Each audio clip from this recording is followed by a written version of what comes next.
Good morning. It is Sunday, July 12th, 5:28. I'm a hair early. Today is going to be me talking a little bit about my thinking that I am a live to work kind of guy. So let me go pin the link. And I was looking up, I thought it was a Proverbs, but my Bible opened up to Ecclesiastes. So I decided to look around in there a little bit before I came on and did not find it. But there's a verse that makes a plea that man enjoyed their toils. For if a man doesn't enjoy his toils, then he suffers more.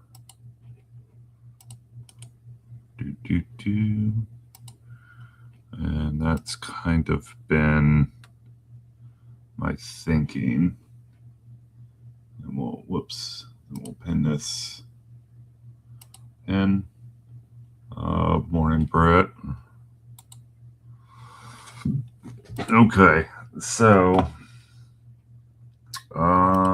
let's go. The reason why I started going through their Ecclesiastes, I started in chapter 4, looking at the headlines. Wait, it was probably back in 2. Joy in labor. There is nothing better for a man than that he should eat and drink, and that he should make his soul enjoy good in his labor. This also I say that it was from the hand of God. For who can eat, or who else can hasten hereunto more than I? For God giveth to a man that is good in his sight wisdom and knowledge and joy. But to the sinner he giveth travail to gather and to heap up, that he may give to him that is good before God. This also is vanity and vexation of the spirit.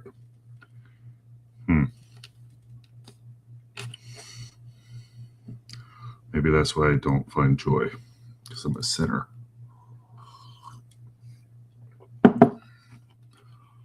Morning, Brett.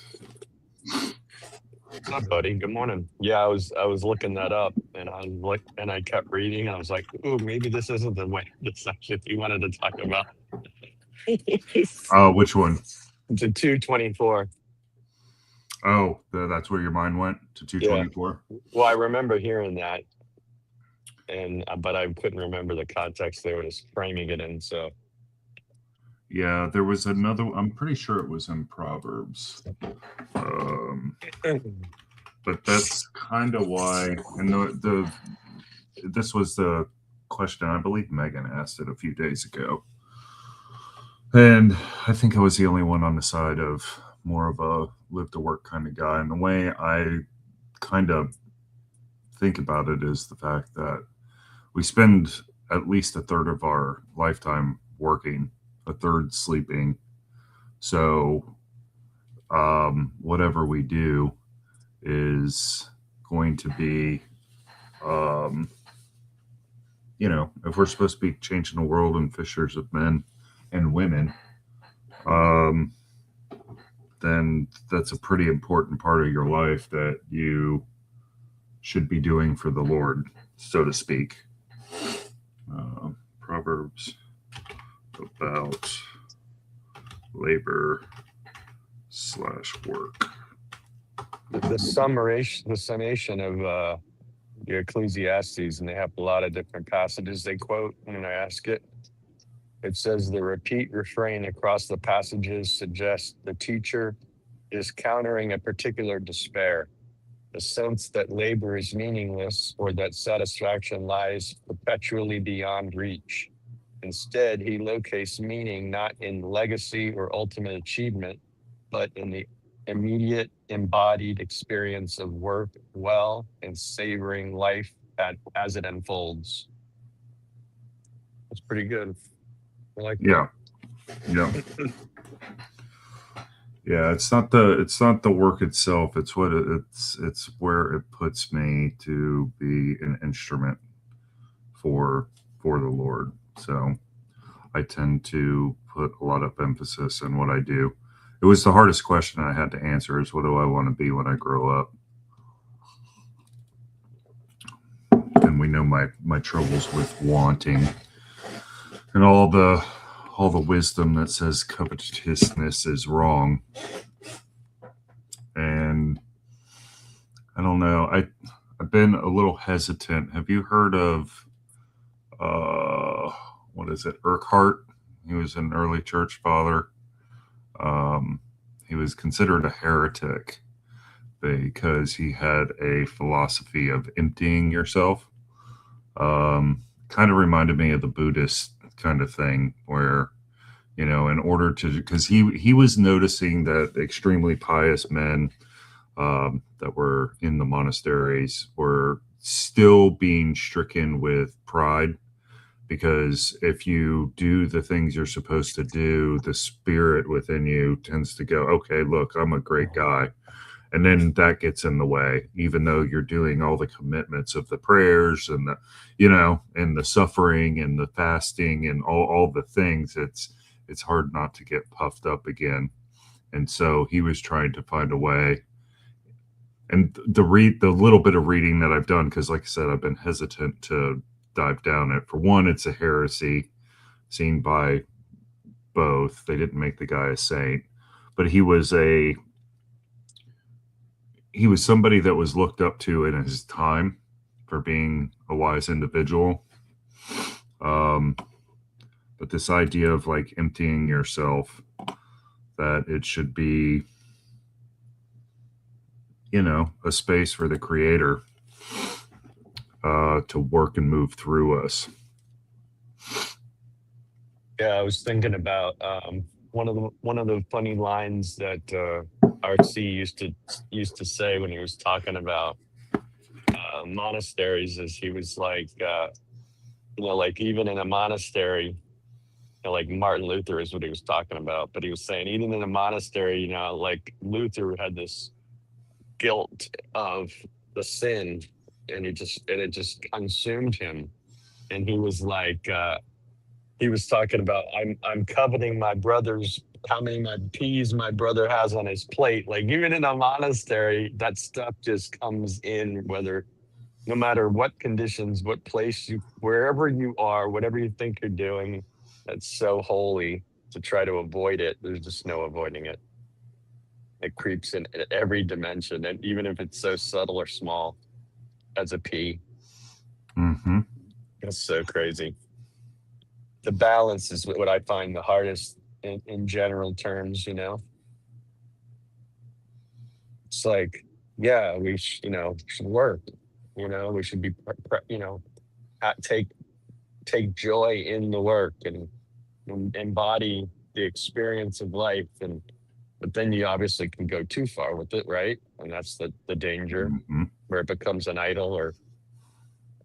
But everything is balance. I remember the first time I was like figuring some of this stuff out when in sobriety. I was like, oh, you got to be kidding me. You need balance in everything, because everything's good, really. I mean, there's a lot of good, but like everything can turn bad if you just if I get my hands on it, I can Mm-hmm. mess it up. It's so crazy. The way is narrow. It's like a I hate, knife's edge. I hate it, man. That's Yeah, probably the well, thing I hate the most, is that the need that we have to have balance. It's like because I'm just not good at it. yeah, I would say it's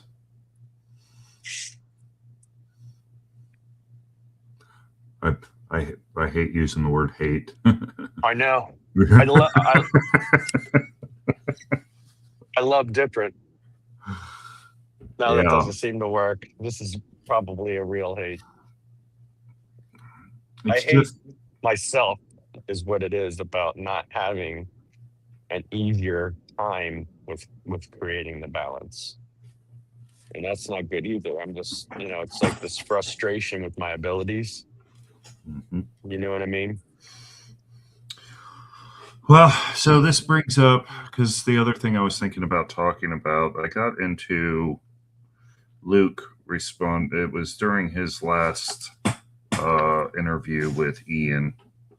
Um, and I made a comment about can you get it was something in relation to revelation, and can you get revelation from just thinking? And the thought I was having was it's kind of the heart and mind argument. Like you know what you should do, but your heart doesn't let you do it.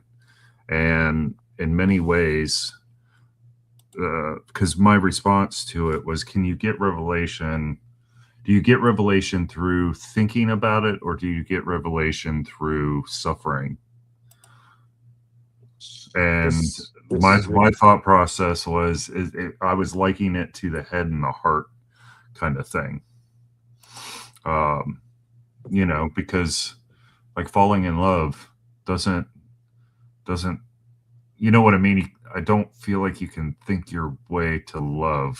Like you gotta suffer it, and that's a lot of times I feel like that's how people know that you love them is that you're willing to risk it all, right? I mean, that's what you end up doing. That's what I did when I fell in love. I just threw it all away, you know. I didn't go on Oprah and jump on a couch, but you know, but I, but you would have. but I would have, right? And that doesn't make any kind of this sense. You know what's So, funny? This is so crazy how connected things can be. So this morning when I was showering, I was doing a study, and they were talking about faith, and they were talking about these three levels of faith. There's like these three things, right?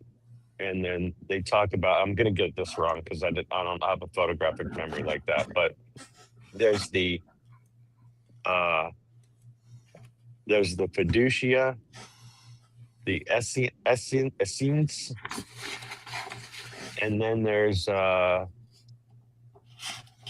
like the notitia. So the notitia is the data. So it's like the knowledge, the how you know, right? This is how you can know something, and you can have faith in something, but what like we're talking about with Christ as an example is like there's also this, the essence is the proposition of the faith. Like, so like George Washington crossed the river. you know I know that it's a proposition that they gave me, right? So mhm, I've been given the information. So it's different than the notitia of knowledge, right? Where actually and then the fiducia is the deeper thing. It's like the thing that's disconnected from the other.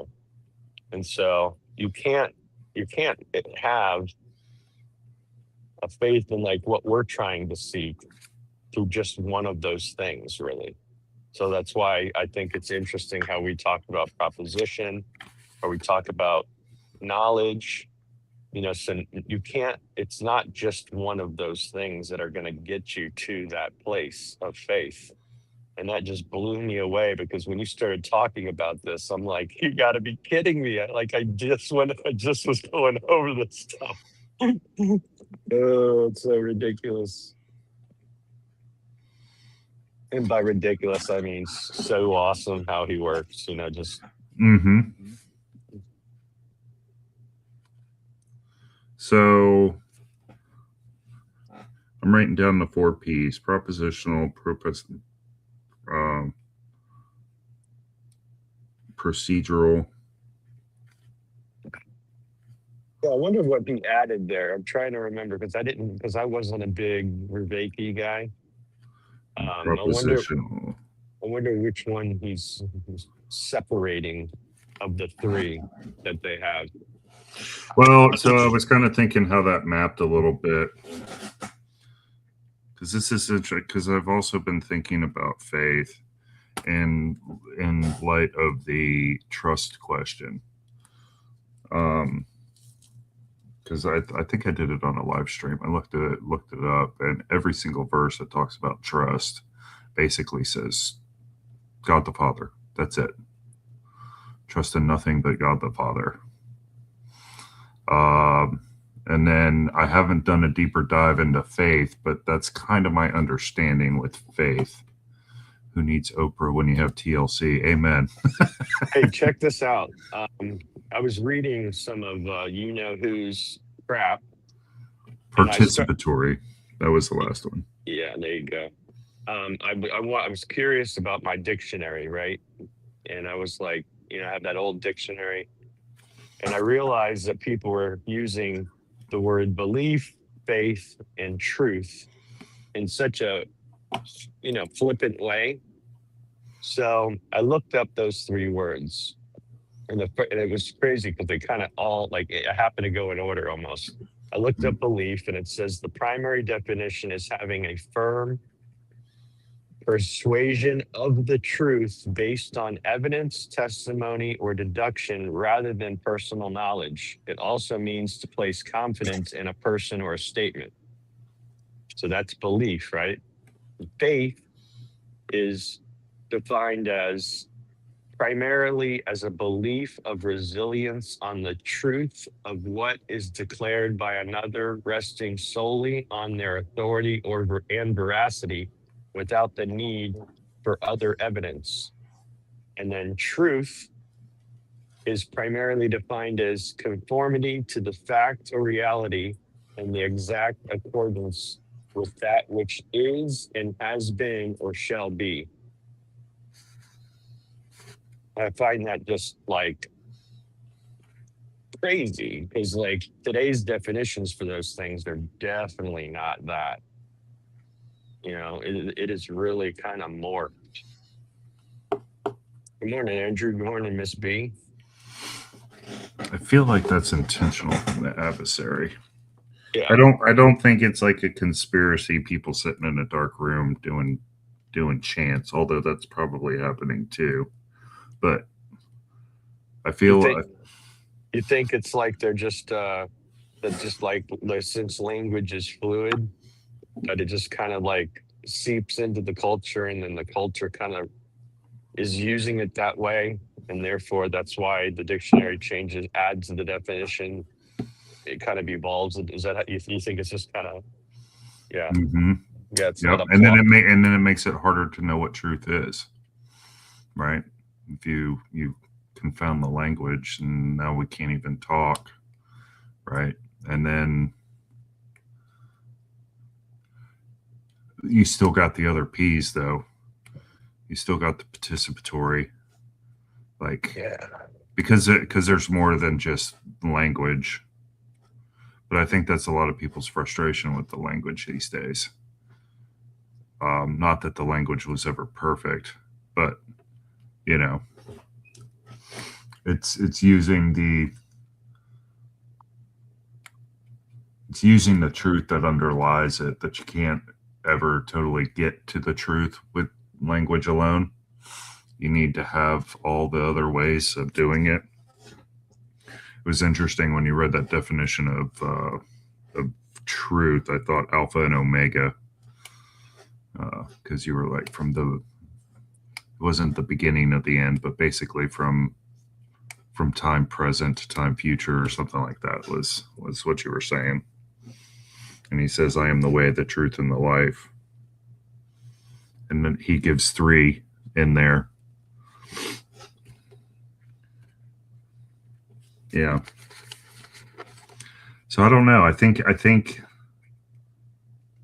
it's and both. Like you got to think, but it's not enough to just think. You also got to participate. You gotta put it out there. You got to try it. My wife always says it's the thought that counts, but oftentimes the thought isn't enough. I still got to buy the flowers. I still got to clip them and put them on the table. I'm sure that that's not what she meant when she'd say it's a thought that counts. Usually there was some action that might have fallen short. I just tell her all the time. I thought about it. That's good. That's not good enough. That's awesome. Fort Peace have been attacked and used to attack. Yeah, I've noticed that. So I don't. I've been. You want to talk about? Have you talked about your new job? Are you able Well, to? I haven't gotten it yet. Thought, Oh, yeah, the second phase has been slowed down, and so which makes me not feel very good. It's like just because somebody meets me and thinks, oh, this is going to work out good, it's like as it goes up the hierarchy or whatever, you know, um, yeah, I don't know. So I'm not trying to freak out about it. It does, I'm not going to lie, one of the things about this is that similar to current stuff I've been struggling with is every time I go through the job process, there is this I have to really draw so close to Christ because it becomes a battle of self-judgment. It's like this rejection that you get if you don't move to like the next step, right? Or you meet somebody and then it just doesn't, it's no, they say no. It's like, well, why? Like, why am I not good enough? You know what I mean? Like, it's like I get all up in my head about it, like, well, why? Well, I don't understand.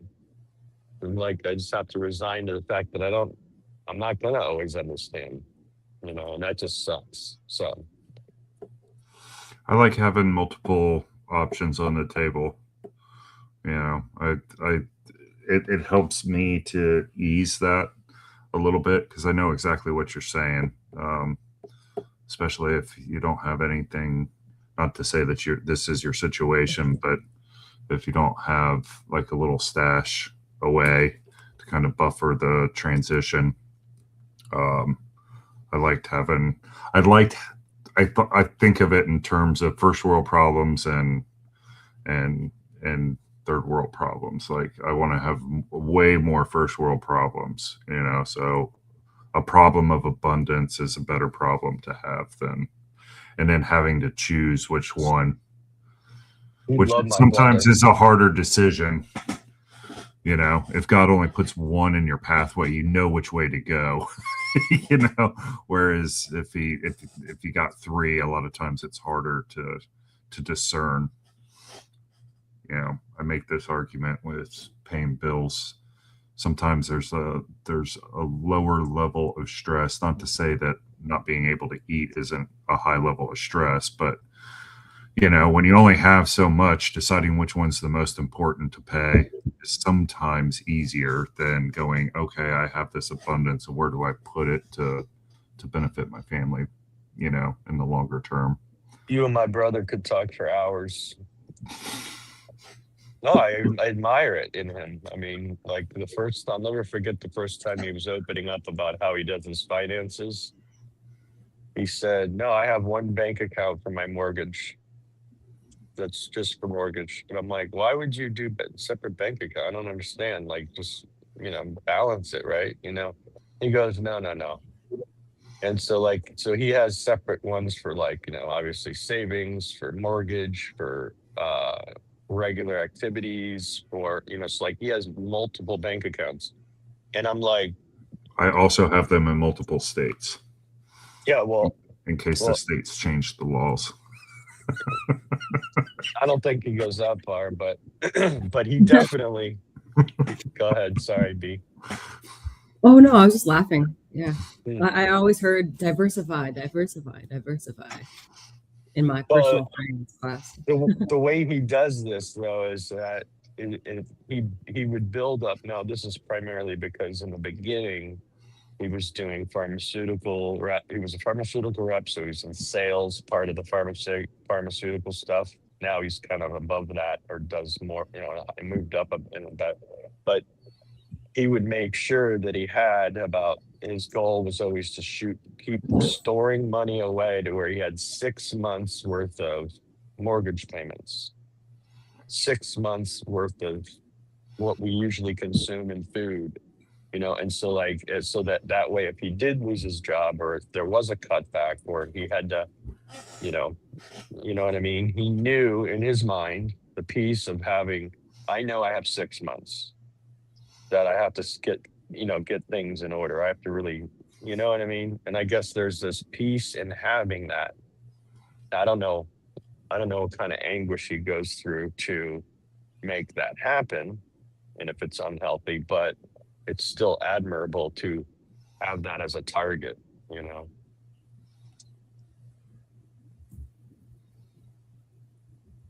Yeah, I do something similar, very similar. I even use different assets. Yeah, 5 different bank accounts, different assets. My wife calls me her squirrel because I'm shoving my nuts everywhere. A bunch of nuts and crannies. Yeah. And like every quarter I go through and I calculate kind of where everything's at, what the total numbers are and where we can go. Yeah, there's something there's something powerful about you, for example. If his wife would be out and she'd seen something, hey, I'd like to get this, and he would be like, we can't afford that. And she's like, what do you mean we can't afford it? What, I don't get it. And he's like, because he has these separate accounts, he kind of already knows, because it's already there. He's already gone through it, and their fund money, let's say, or their what discretionary money hasn't been fulfilled. But even though they have this 6-month savings or nest egg, but in her mind, what do you mean we got money? You know what I mean? So, but if like for me, because I'm so not like that, I'm like, well, I've got $100, and I'm not going through all of the what's coming ups. I'm just like, well, I have the 100, I can go ahead and get this. It's just completely irresponsible, and like pushing the thing on the back burner. So I'm just revealing my lack of discipline here. So my desk calendar has in pencil when the bill comes in the mail, and then in pen when it gets paid off. And I go ahead. So you get it sent to you? You get it mail? Oh yeah, he's a mailer. Boy, yes. I'm still waiting for my first payment from the van. I'm hoping to make because of that 9% interest, I'm hoping to make the first few payments, basically more down payments, so I don't have to pay that 9% on a big chunk. Yeah, I didn't know this. When I finally heard this, I thought this was wild. Like, it didn't dawn on me, but if you're able to conceivably make double payments the entire life of the loan, you cut the interest in half. That's so crazy. I would probably say it depends on where you put the biggest chunks. So yeah, the sooner you can do it, the more interest you save. Yeah. So it's like a reverse exponential curve. Yeah. And our brains don't do well with exponential curves. That's why interest is such a great tool of capture. Yes. Yeah. Sorry, I was just going to read Andrew. Go ahead. Yeah. Oh yeah, I like that a lot. I was gonna say, where did you guys learn about like finance stuff? Like, did you feel like you just lived in the world and you learned it, or did you have like, did your parents teach you about it, or are you still just like, I have no idea what's going on? He can tell you where he learned it. I learned it I'm self-taught off the Yeah. internet. Okay. I was good with numbers and math in school. Um, and then I just dug into stuff. I was into Dave Ramsey stuff for a long while. But his system, once you kind of find this stuff, his system is really more about mindset than it is about actual numbers. So I use a kind of a quasi version of his thing. His belief, he calls them baby steps. So he looks to snowball your debt. So let's say you got 6 different debts. He says go after the smallest one, pay minimum payments on everything, go after the smallest one, attack it with everything you got, and then you can slay that dragon quickly, build confidence, and then move to the next one. I put a little bit more emphasis on the interest rate because of what we were just talking about. Just because I actually calculate how much interest I pay every single month. And I went from paying $388 a month.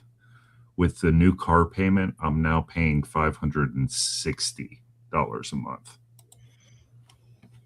in interest. You're able, you're Well, you're categorizing the dragon in a different way, basically. yeah. I guess I just think it's interesting because like every month and probably multiple times a month and probably working, so like every moment of multiple times a month, you're thinking about these things or like working towards this like idea.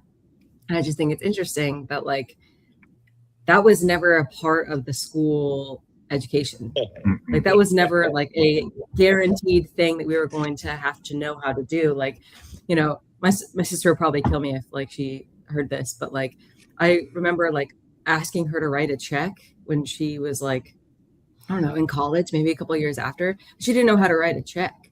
Like it's like little things like that where like we don't learn how to do that. Yeah, I use checks, and it's just I think it's funny. Like I am like self-taught too, but I also like know nothing.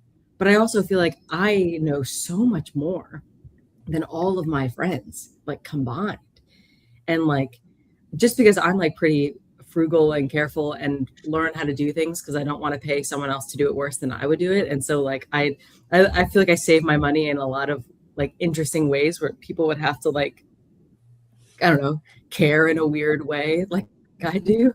So like I don't know. Like I feel like it's just interesting that no one teaches this, at least in Western culture. Like it was not part of the curriculum. And yet every moment of every thing I do at work, every moment and every like, where am I gonna go? Am I gonna get guac on that? Like that all matters with like this money structuring thing. And so I just think it's fascinating that it's an obsession that we have no idea how to deal with. Like it's interesting because like when I was in school, like all math was examples of these things you're talking about. Like the examples in the math books used to be, and I'm talking about early math, it used to be why are you figuring out fractions? Why are you breaking down the why is this important? And then they would use an example of like a bag of beans.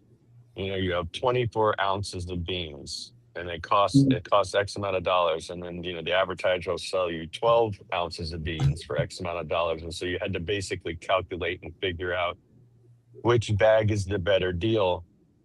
You know what I mean? And so like, obviously, if you're pretty smart, you could maybe do it on your own naturally. But if you don't have that naturally in you, by it being taught in school, you can kind of see. Or then they'll do the bank account thing. They'll show a check register, and they're showing, your you're learning how in school how to do a check register and balancing multiple lines of debts and money coming in and money going out, the basically the pluses and the minuses.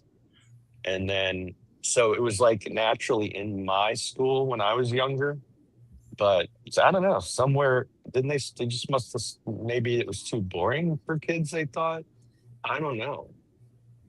Well, I feel like after, I'm just like big on conspiracies, so shut me up at any time, please. But like, I feel like I learned all the math that I needed to know, like pre-algebra, like all of my, the like the fractions and geometry and like even like trig to an extent, like all that like made sense. And like I loved algebra. I loved math. I got through what I needed of college math in high school. So like I love math. Don't get me wrong, but it's like at some point it was like the further I was going into math, I realized it didn't actually matter for like the real world unless I was going to be like an engineer or like creating something like that, or like rockets or something like that would obviously matter.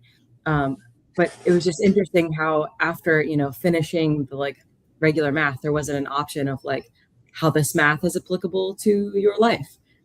Because I don't know, when we were kids, it was like, Johnny has 2 apples and Alyssa has 1. How many apples do they have together? Like that was more functionally relevant than like 90% of the math. I see what you're saying. You're talking about like, why wouldn't they have done a basic economics class or a basic? You have to choose. Oh, I like econ. I'm going to go do econ. No one just likes econ. Sorry, Olson. Like, no, yeah. Like, or at least as a kid, you don't like think about it, like, because you don't have to. Yeah. Like, it's, This is just a little aside, but the number one degree for the top 1% is econ. Yeah, finance, baby.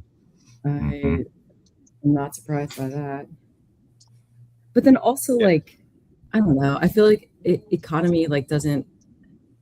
I feel like it's so relative to like the status of the world, like the socio, like it's more socioeconomic to me. Like I feel like it's more psychological to me. Like for example, like during COVID, I got into like working with like some like day trading in stocks, because like what was I going to do all day? Like, I don't know, think about what people are going to do and not do during the day. I thought that was really intriguing. Like, and then if you focused at all about what human beings would do during a lockdown, the stock market became so easy to predict.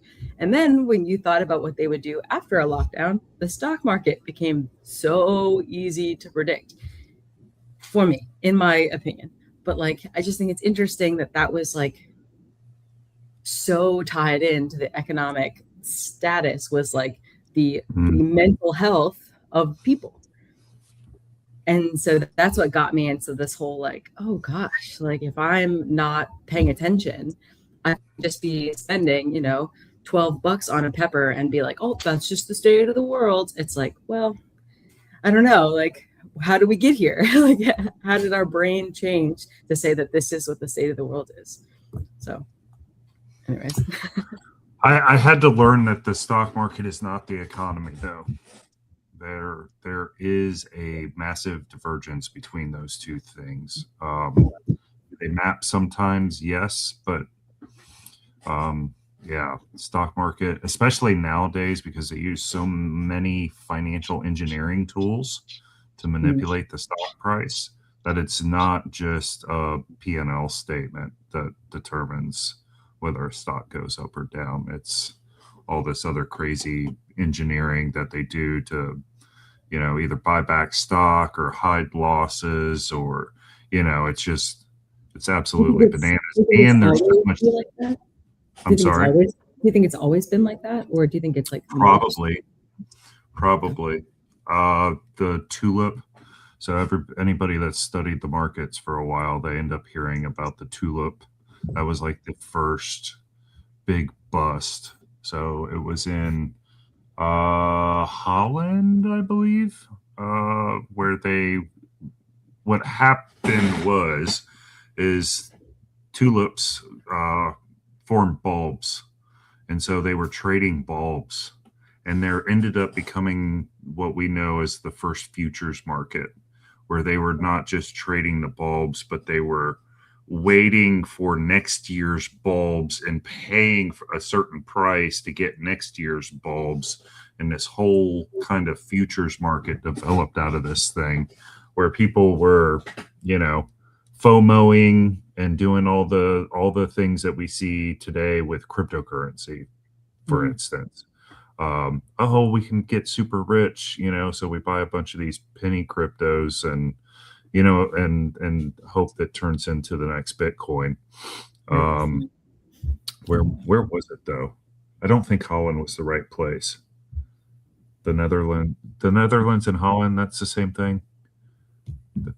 They're both Dutch. I'm not I don't the know. person to ask. Yeah. So, that's yeah. right, that's right. So I think it's I like always been geometry, there. geography. And you could even say money in of itself has been like that, where we get our paper currency comes from the receipts of people's holdings in a bank. It was just easier to trade the receipts as opposed to going to the bank, making a transaction, giving it to somebody, and then that person going back to the bank. And so the bank started writing more receipts for the amount of gold that they had, and that's where you get inflation. See, all we had to do was talk economy, and that will wake Olson up I out of was a gonna dead say, sleep. he was tingling. He was tingling. Oh wait. Well, I want to hear this theology. I heard I was summoned. People were talking about the hellish science of econ, and up I rose from the depths. Where did they have the tulip crisis? Yeah, you're right. The Netherlands, Holland, Okay. but all of Europe, a lot of Europe was engaged in it. So like England and parts of Germany and France and stuff like that. So it wasn't just. That's just where they grew them. So Beetlejuice has his econ. Oh, Yeah. also Olson. Technically, isn't this also after dark? Right? Isn't this like it's now light, so it's after the dark, so it's econ after dark, still. Never mind. Yeah, no, yeah, it's true. You're true. That's true. Whatever you say. He doesn't need an excuse to talk about econ. Trust me. No, you're right. You're 100% right. This is after the dark. You're right. Yeah. That was good. I caught that, Andrew. Yeah. Okay. So econ. So really, econ. They say econ is the study of the distribution of scarce resources amongst people and how we decide to do that. Right. That's the technical-ish definition that you'd be taught at Econ 101.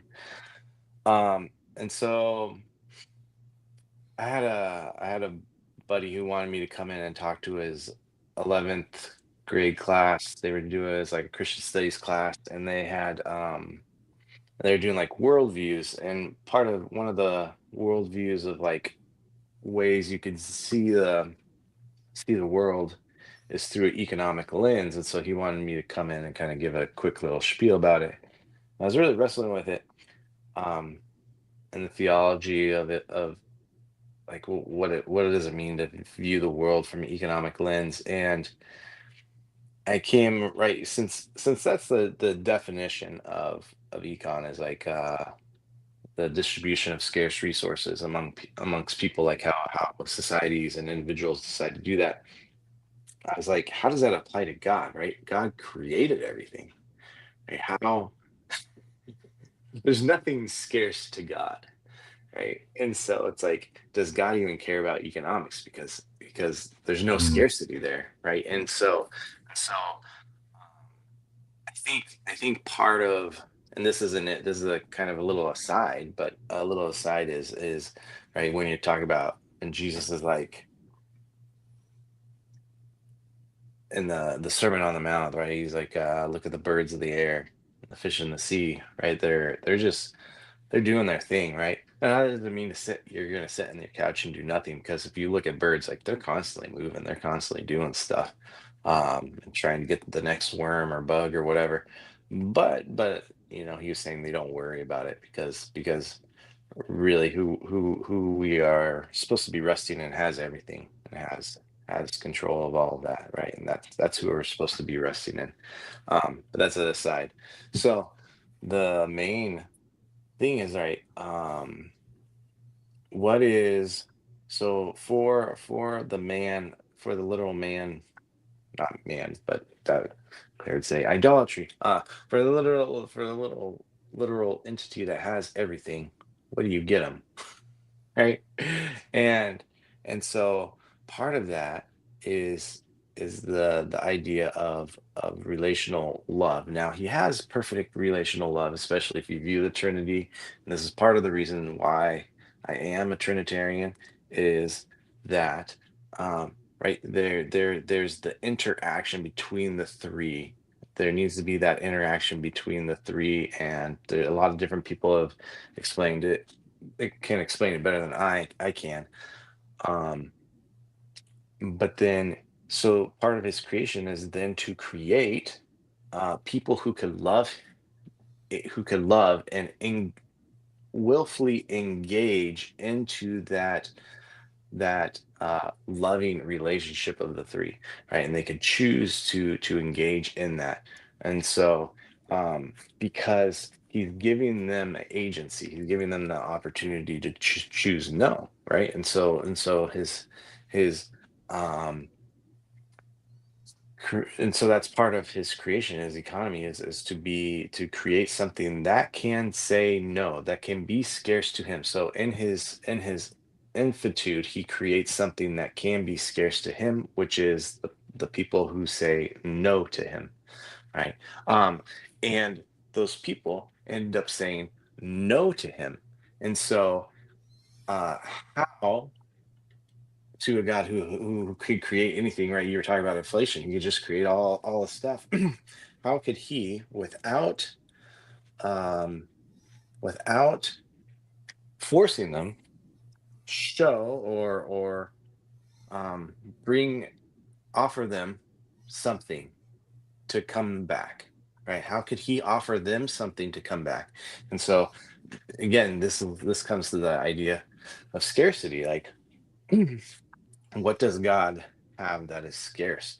And it constantly is talking about in scripture buying back or ransoming back humanity, ransoming back people. And part of the ransom is like you have to buy something. To buy something means that you have to offer something that is scarce in return for the thing that you're wanting back, the thing that you're wanting in exchange for that. And so, what is the thing that's scarce to God that he could offer to buy back, right? And the answer is himself. He is scarce to himself. And so he offers himself as Jesus Christ, the thing that is scarce. He takes himself from the being in the Trinitarian um, community in heaven, right? And this is what it talks about, like Philippians 2 5 through 8, right? And he emptied himself, made himself nothing, and taking on the very form of a human. And um, and so he made himself scarce. Like there's only one of him, there's only one Jesus, and offered Jesus then as the ransom, which it talks about to buy back humanity in love, right? To buy back humanity in love because we've told him no, and he created that opportunity to say no because that is the thing that he could create that could be scarce to him, and to get that back he created scarcity again in this form of himself as a son. So that's my cool theological econ pitch after just waking up and still being kind of fuzzy. Pretty good job. Yeah, I was going to say, I think you did well. That scarcity point is not lost on me. How do you make an infinite thing scarce? Yeah. It's a miracle in of itself. And that's why I was just talking to somebody about the Trinity, and they're like, how could something be fully God and fully man? That's a contradiction. And I'm like, yes, yes, it is. That's the point. That's the tension. It has to be a contradiction, because if it's if it's overweighted as to one or the other, then it takes away from that scarcity. It takes away from that what it's trying to be. That's hard for people to grasp, the I mean, I don't, obviously, I'm not a big fan of the word contradiction because it gets abused and lobbed at you in a negative way. But it's like this balance, this counterbalance of the two that make it the thing, Hmm. Yeah. the necessity of it, Mm-hmm. Mm-hmm. Mm. Sorry to derail the conversation. No, you got it back on, actually. Yeah, I think you didn't. kind of, yeah, you probably brought it back to the point. And I was thinking that myself. And you caught a fish. Who's it? I can't see who it is. It's Ian. Yeah. Alright. Yeah, I'm mostly coming on because, sorry, can you hear me? I'm mostly Yeah. coming on because I watch you guys, but I'm not usually awake at this time. I've been like shifting my sleeping window later and then my waking window with it. So anyway, today I needed to get up to go to work because we're going on vacation. I don't have a real job, so that means I need to work more before we go on vacation. So anyway, I was excited that you were streaming, Scott, because usually Sunday is pretty dead in the morning. But Olson had a lot to say there that I thought was good. But can you guys maybe talk about how it relates to what you were talking about before? Because I was like taking a shower and I didn't listen to the beginning. So the beginning was kind of coming to the conversation has kind of shifted, but it was about kind of the idea between can you think your way to revelation or do you have to suffer? And then I don't know, we kind of decided on both. You could kind of do both and you kind of need to do both. That got into the 4 Ps. And then I asked Brett about the work situation, and that led to a comparison between me and his brother. And then that's when he jumped in, and because he was comparing like the way I do things and I have squirrel piles, B was asking about kind of econ and the fact that we don't get taught this thing, which is interesting that you jumped in because you've been doing a lot on the teaching lately and where are we failing at teaching. And I would say that was one of them because we don't have a whole lot of economics being taught in early education.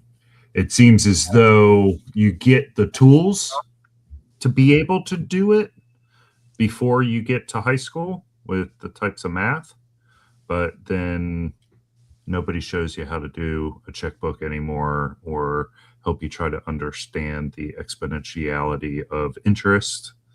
And then that led to the summoning of the spirits there in Olson to provide his scarcity. Economic theology. Scarcity. Yeah. So that's how we got where we are.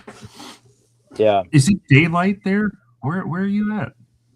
Me? Yeah. I'm in New York. Oh, it's already. Oh wow. Okay, so you're a little further east. Got it. Yeah. Got it. I thought maybe you were overseas, over in England or something. No. Where are you? I'm in Georgia. Oh, okay. I don't think I ever heard that that's where you were. I just see your lightning hat and think that you live in Tampa. That's pretty much That's where I'm from. okay. Yeah, Yeah, I'm from the Bay Area in Tampa. that's fun. But we moved up to the Atlanta area 15 years ago. And all without not knowing how to balance a checkbook. That's pretty impressive. No, I know how to balance a checkbook. I was gonna I'm say. old school. I write checks for every single one of my bills. Wow. No, that's not true. That's not true. There is one bill my T-Mobile bill I pay Yeah. through my app or through my bank. But yeah, I get statements every month. I go through them, and I have my calendar. I buy this every year just for this one thing. I know when my bills are coming in. I know when my checks are coming in, and I know what check I'm going to pay, what bill going out 2 months. And that's when my wife asked me to buy something. I go, we can't afford it. We're going to have a tough week 3 checks from now. Yeah. She hates it. Yeah. It is what it is. I was thinking about what Olson said theologically. I think I don't know. I don't want to like take it. I don't want to take it the wrong way what he's saying, because he's kind of like painting the picture of theology and economy and how they overlap.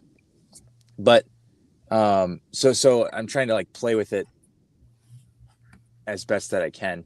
The scarcity of Jesus is a really interesting point, because well, even you brought it up, Olson, like the way that he was man and God fully, both, and fully each or something, and how that paradoxical tension arises there. And I feel like paradoxes are indicative of a different story or a different plane or a different realm or something like that.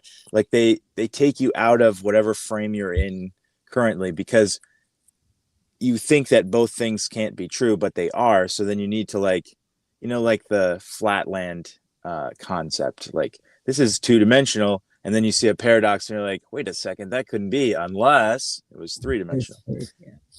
Yeah. So I am interested in that, because right before the passage that you quoted in the Sermon on the Mount, Jesus says, you can't serve two masters. You either hate the one and love the other, or despise the one, serve the other. And so he says you can't love God and mammon, which is a much safer translation than money, because that really messes with your psychology of money, and so anyway, so that's something that I think about a lot, because I'm not as well scheduled as Scott is with bill payments and things like that. So like there's weeks that are tougher, and maybe I did buy something, or what it is. So it's like, yeah, how do we navigate that tension, God and mammon? So I'm just trying to clarify your question. So the question is the tension of you cannot serve both God and mammon, and then the discussion of economics. Yeah, I guess. Yeah. It's Okay. Yeah. isn't it the balance too? Like back to that? Or no? Olson, I'm asking Olson. How to serve, like the balance of serving God and mammon.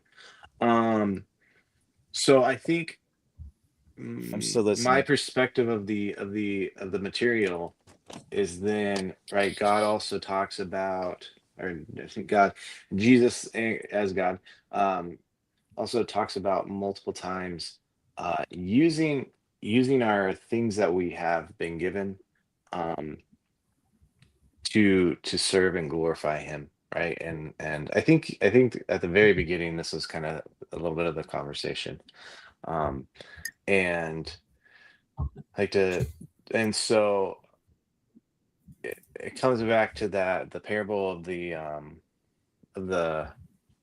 bad steward, not the bad steward, but the bad servant or whatever, where he wasn't very good, and so he calls he calls the different customers of his master into him and says, all right, how much have you been given? And they say, we have, I owe 1,000 things of oil. And he's like, well, cross that off and make 700 or whatever. I'm getting the numbers completely wrong, but the point is he told them to cross that off.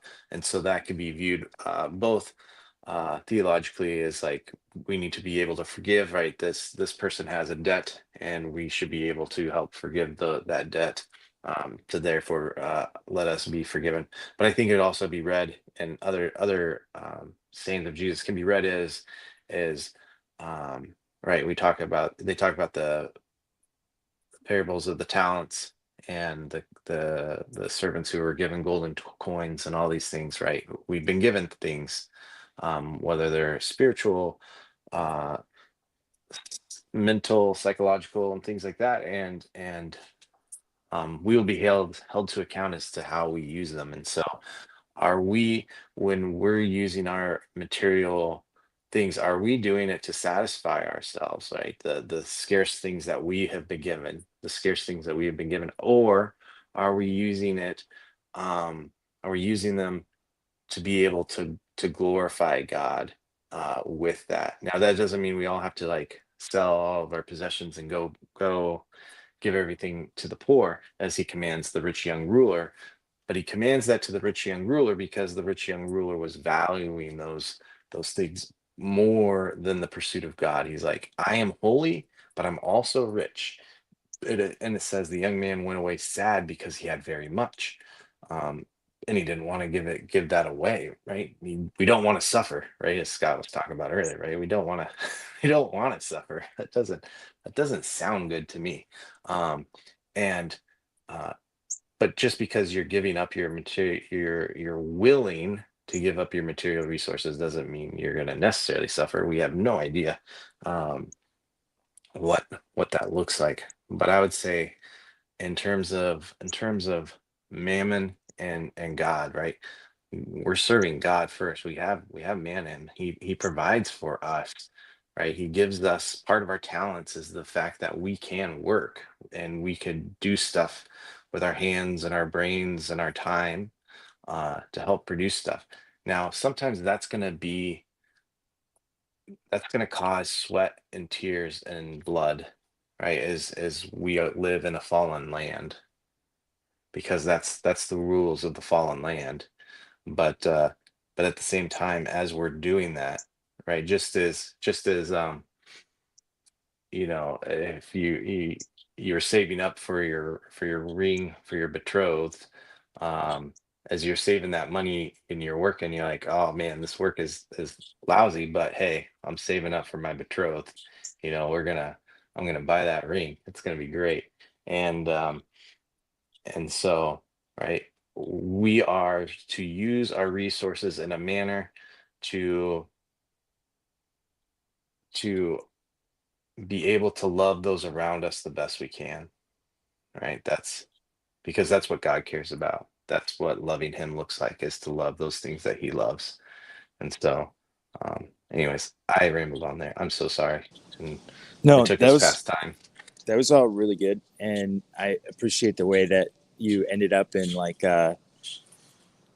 really the metaphor of the ring, because the ring is like infinite, but it also is bounded, and so it's the strange thing of finding the infinite in the particular, and so that helped my fun my ability to see it as like the scarcity of Jesus transmitting out salvation to everyone, like that principle.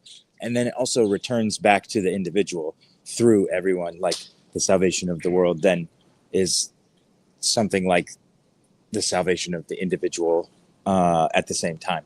And the second thing I wanted to say was that the passage from Philippians about I have learned to do all things through Christ who strengthens me is primarily a economic suffering passage. And so 100%.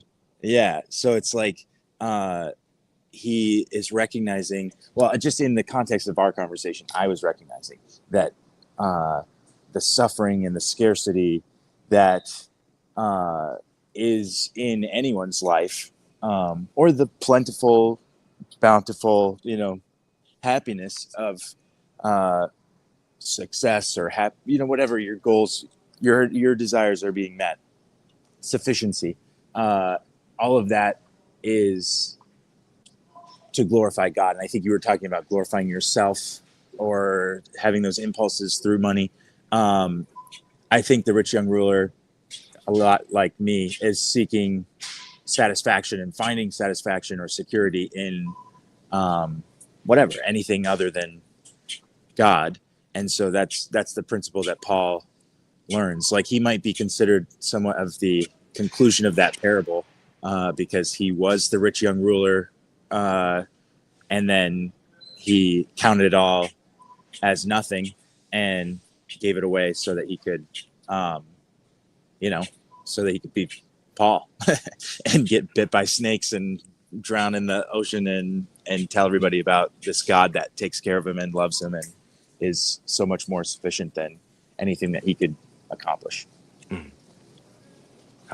Yeah, you took what I said and went like way better. Thanks, man. I gotta work now, so I'm just gonna get off the stream, but I'll be watching. So say stuff about me and say stuff to me. Yeah. Okay, bye, guys. See ya. Yeah. I wanted to ask him when your conversation was going to come out, but Andrew, welcome. Hi, everyone. Thanks for your conversation that I could eavesdrop in or on from a distance. Sorry I couldn't participate more. You were saying some good stuff. I was reading. I've got a lot of thoughts on all of this, but I don't know. It's too easy to try and, I don't know, give these simple answers. It's like, because everything is so complex in how it's all tied together. When you think about like your what you started with, where we work to live or live to work, it's summing of both.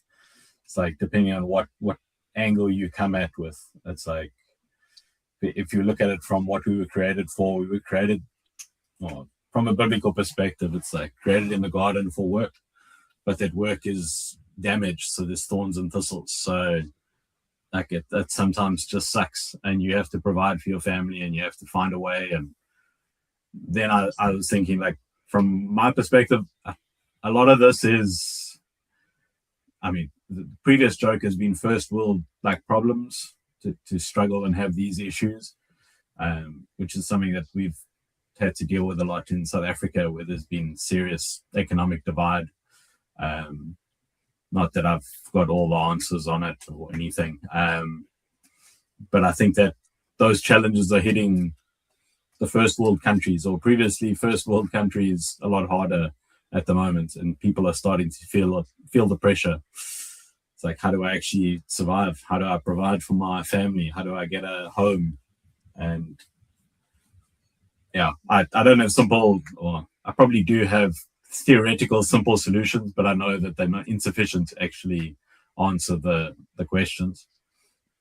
What I have seen, and you hinted at it, Scott, is that a lot of this is coming from the accuser. And it's like,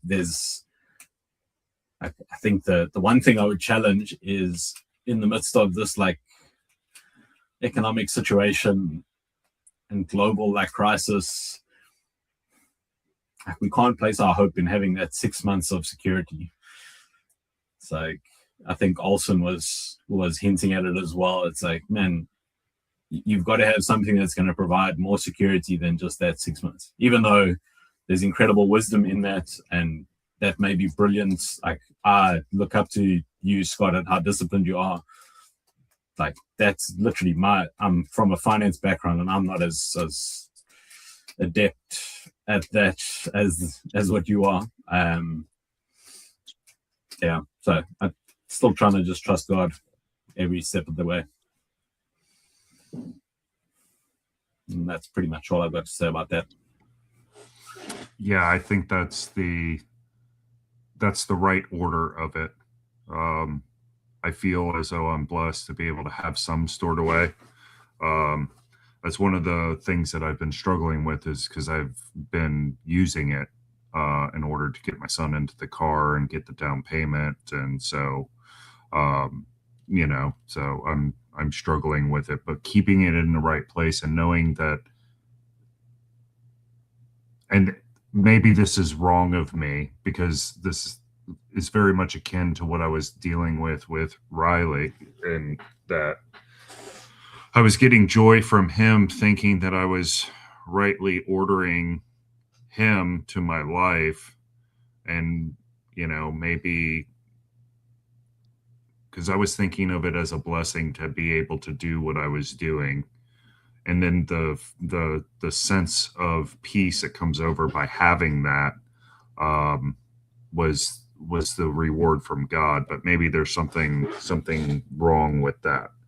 I don't know, because it does seem to bring a bit of fear not having it, and that may be pointing to the fact that I was trusting that more than God himself. So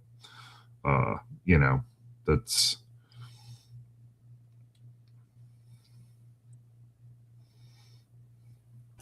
I think, like, a lot behind a lot of these questions, we've got like our view of God, I guess. And it's like, how is God looking at it? How is he evaluating how I'm living? Am I doing the right thing in trying to save up 6 months and be a diligent steward with what I've been given to make sure I've got enough? Or am I supposed to be more generous and bless more people? And like, I mean, I don't know how to perfectly navigate it, but I always look at the saying where it's like, Jesus is looking for anybody that's given a cup of cold water in his name. It's like, he's not looking for grand gestures. He's looking for everything you've done out of faith and hope and love to serve people. And some of that is, it's like, man, I was disciplined with my money and I sacrificed personally so that I had enough to provide for my family. And sometimes it's how I risked it all and I gave it all away. Sometimes I just lived incredibly generously with the menial stuff that I had. Like, we had one family in a church back in South Africa. They were effectively like cleaners. Like, actually, I was listening to Olsen, your rando earlier today, and you reminded me of it, where you were talking about like going to Cameroon and making friends. And we had this couple. It's like, she was effectively a domestic worker, like a maid, and he was like probably a gardener. They lived in the flat of one of the people that was a part of our church, and they literally like probably a 1 or 2 bedroom little place, that tiny house on the property. And they would host like people from the church. So they literally had almost nothing, but they would invite other people over for dinners and cook them what they had and use what they did have just to bless people. And I was confronted by them, or just that story, many, many times, because I know that we had more resources and we weren't as generous and as kind and inviting and hospitable as what they were. They just had a gift at it. But it's like, even in that, I tell the story and I'll convict myself for not being good enough, when what I try to start with was the fact that I think God's looking at what you're doing right, not what you're doing wrong. And I think if we tried to approach life like that, I think we would probably start living a bit more freely, a bit more, hopefully, a bit more lovingly, a bit more graciously, and sometimes even with ourselves. Yeah, maybe I'm wrong, but it serves me. It serves me well. Most of the people, And most of the people that I've met who are very successful have that flip. They're thinking about the positive more than the negative.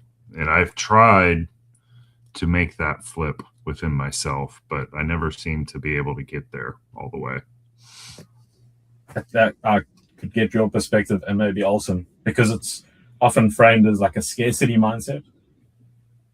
And it's like, if there is like a limited, if there's a scarcity of our resources, but it's like, how do you get yourself to truly think that, like, actually we have a God of infinite resources that calls himself our Father and invites us to enter a relationship, to trust him in that way, that he's actually asking us to trust him. And that's why I was kind of, I guess, poking and prodding at the 6 months trust, because I think similarly. Growing up in a Western world, that's the way that I think, and I strategize to do that on a daily basis. But I'm leaning in to try and say, God, I want to trust you far beyond my savings account, basically. And so I don't know, Olsen, if you have thoughts on that.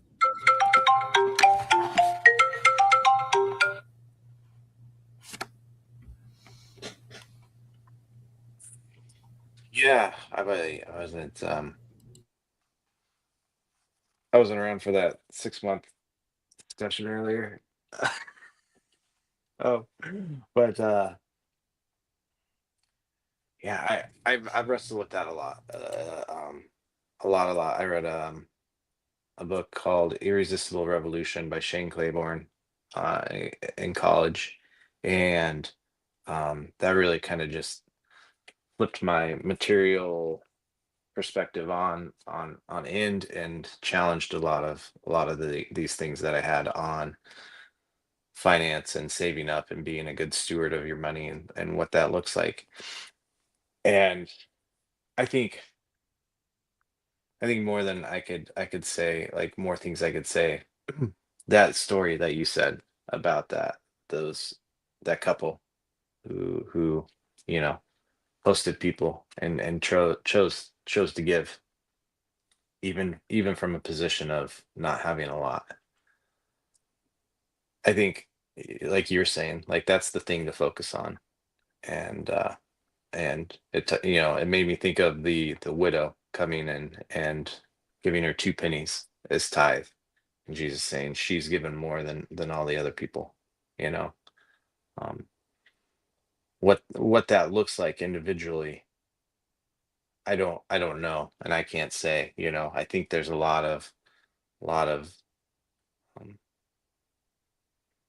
God uses and calls people in a lot of different ways. So maybe he uses and calls you to be financially stable, to be a hub for other people within your community who are not financially stable and need a, a corner, a hub, or something to be able to come back to and say, hey, you know I I'm struggling. Could you lend me a hand?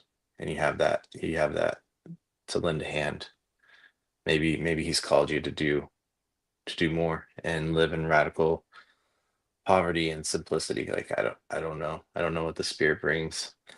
But I think that story of that couple, I think that's better than anything I could say. I've heard, um, there was this little mini book about kings versus priests, being called to different roles.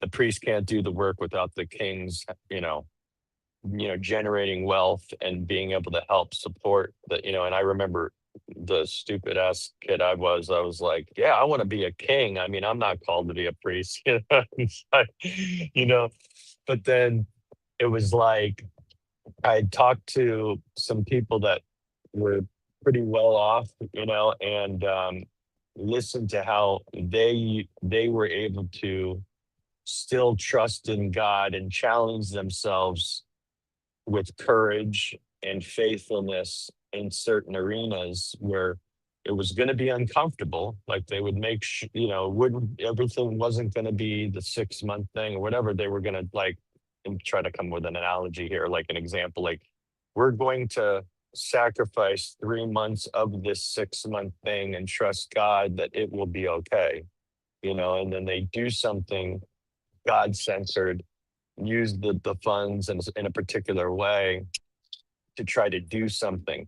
And then they were able to see God work through that in magnificent ways, but yet still get them back to the place where they could eventually do it again, potentially. And I don't think it's good probably to sit back and say, I don't think we're called to have to look for situations to be courageous in. I think, obviously we should be looking for situations to be courageous in, right? But like I even heard a pastor say that, and I was like, what? Like, because in his framework, I have to take care of my family first, make sure that the window's locked, the door locks, protect them, so there's this calling of that. But yet it seemed to me he was missing the point of the fact that even in your sphere, whatever you're doing, it's not about not having your windows and doors be able to lock and support and supply, but the as a family be able to challenge the things, especially in a nation of abundance, or the things that we have that are better than we even can conceive of, to kind of be courageous with these things.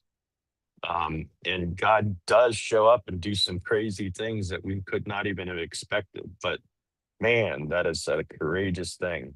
I mean, it's like the person that saves that's not going to be a natural, easy thing for them to do. And then also the person that is struggling just to make rent, whatever, it's like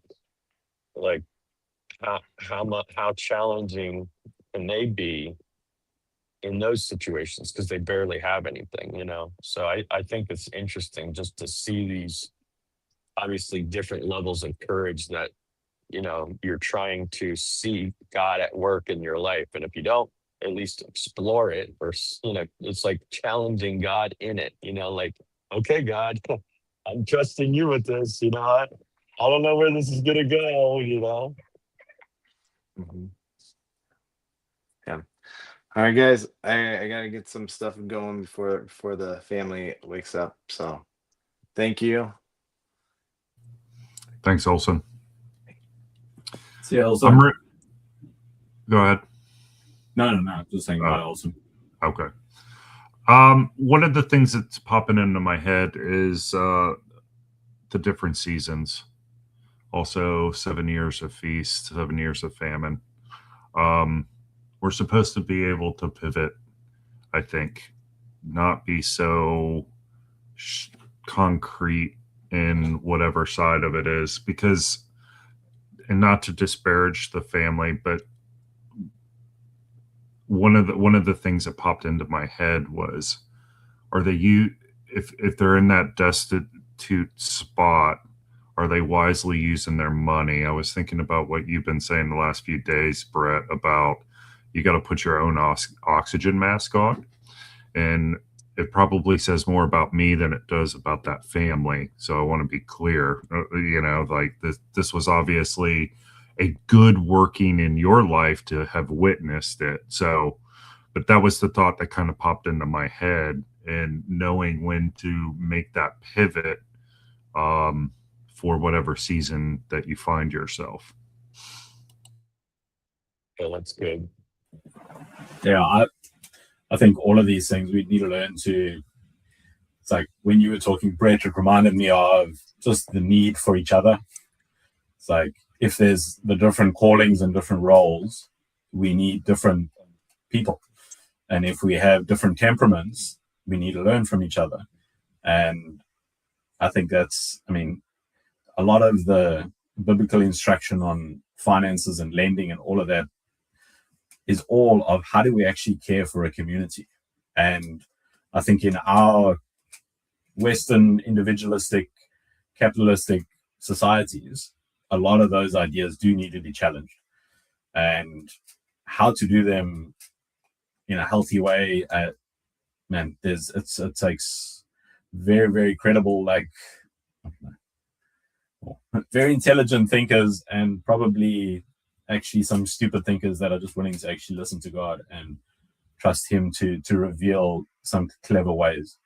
Because I think we're seeing something of the fruit of like a PVK following God years ago, of in something that didn't make sense whatsoever has led to incredible fruit in people's lives that we never would have thought and never have planned. And I think God does things like that. And I think we need greater solutions like that economically and financially across the world, because it's one thing having financial troubles in a first world country. It's another thing of trying to fix the global economy and finances, and that's part of what we're called to do. Even though we start by sorting out our own families and loving our community and trusting that it becomes at least an example or a vision of what can be spread in some shape or form, and then as faithfully as we can play the role that God is asking us to play with our gifts, our abilities, our talents, our opportunities, even our seasons. Sometimes it's a season where it's time to buckle down and save. Sometimes it's just to go without. Sometimes it's when we're living in the land of plenty and we can be incredibly generous, and knowing or having the wisdom to know our biases, maybe our idols, and when to challenge them. Anyway, B, what have you been thinking? You've been quiet for a while. I don't really know what it is about this particular conversation, but I feel like something sort of like exploded in my head in like a really good way. Like I feel like I'm seeing a lot of these things differently. I don't know if me like trying to explain it would be incredibly helpful, but I think all of this is far more related than we're even giving it credit for. Like it's actually amazing. I don't know. I feel like I'm going through like a weird phase right now. Like this is, I don't know. I feel like I'm seeing what like context and what like and how much that means to like the world. Like, okay, for example, like what I was thinking about was this idea of, have you guys seen The Little Mermaid? So that this is reference. Okay. So like I'm thinking of like a fork, and we have this idea of like what a fork is and does. And then the moment that there's like a need of, you know, brushing her hair, but you don't have like a hairbrush, that fork looks different if you're willing to allow it to look different. And there's something about this interplay of like it, when you get bogged down in like, this is for this, whether it's in like an objective form or in a relational to your mom, dad, sister, son, whatever, and there's like a tension that you feel, you have to realize that it like ought not, there might be a different dimension. Like I love what Ian said. It was like, and that's essentially what Olson was saying too. It's like, as soon as you feel that tension or that fear or that like emotion, it's like almost calling you to go into context. It's like the scarcity of the limit that you're in is asking you to look outside of that. And for me, I think that's like the faith. I feel like that's like the connection with God. I feel like that's like the expansiveness of like our power as human beings. And so like, I think that's like the point. I don't know. It's like literally, I think it's literally the point. Right. And so I think it's just an interesting, I don't know, like when you feel that tension, you have to zoom out. There's context that needs to be pulled in. And that like makes, I don't know, that's where creation happens. So I don't know. My mind's just sort of like blowing up a little bit. I don't know if that made any sort of sense, but that's what I've been thinking about, Andrew.